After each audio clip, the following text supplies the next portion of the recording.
Halo semuanya, perkenalkan saya Fransiskus Limanuro. Nah, apakah teman-teman tahu bahwasanya setiap kali tubuh kita itu beraktivitas, biasanya tubuh memerlukan waktu untuk beristirahat. Nah, tetapi ternyata ada satu organ di dalam tubuh kita yang dia itu bekerja secara terus-menerus. Nah, ada yang tahu apa itu organnya? Ya, organ itu adalah jantung. Nah, mengapa jantung ini bisa bekerja secara terus-menerus sejak kita lahir?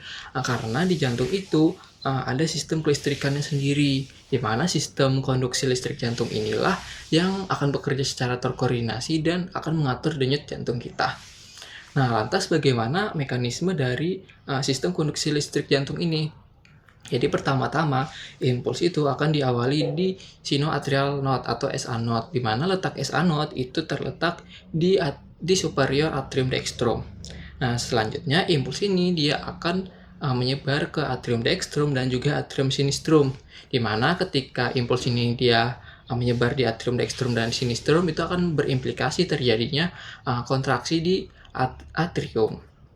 Nah, selanjutnya impuls itu akan menuju ke AV node atau atrioventricular node.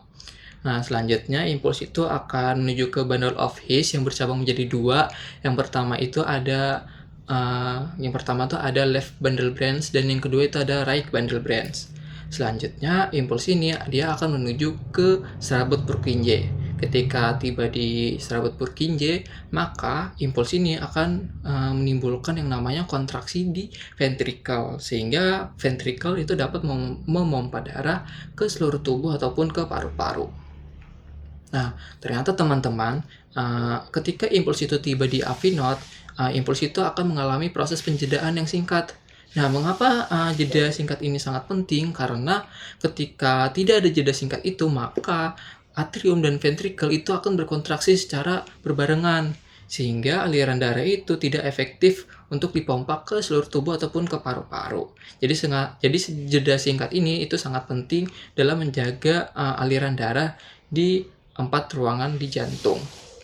Nah, ternyata teman-teman di setiap bagian sistem konduksi listrik jantung itu memiliki fire rate atau kemampuan menghasilkan impuls yang berbeda-beda.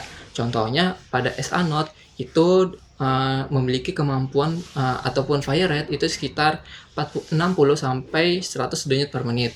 Lalu yang kedua itu ada AV node yang kemampuan fire rate-nya itu sekitar di 40 sampai 60 denyut per menit, dan yang ketiga itu ada yang serabut Purkinje yang dapat yang fire rate-nya itu sekitar 20 sampai 40 denyut per menit. Nah, karena SA node itu merupakan pacemaker alami jantung, di mana dia dapat menghasilkan impuls listrik yang spontan dan menghasilkan impuls ataupun fire rate yang sangat tinggi, sehingga fire rate dari SA node itu bisa menjadi parameter untuk menilai denyut jantung kita. Nah, ketika kita mempelajari bagaimana cara kerja jantung di dalam tubuh kita semakin sadar bahwasanya di dalam tubuh kita ini, khususnya di sistem kardiovaskular itu tercipta dengan sangat baik.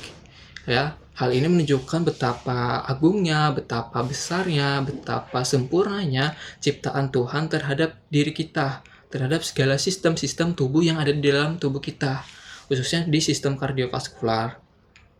Nah, kita tidak pernah terpikirkan ternyata di dalam sistem tubuh kita ini itu tercipta begitu sempurnanya. Oleh karena itu, kita dipanggil agar kita selalu bersyukur atas segala karya-karya ciptaannya, khususnya di dalam sistem tubuh kita. Mungkin itu yang bisa saya dapat sampaikan, dan terima kasih atas perhatiannya.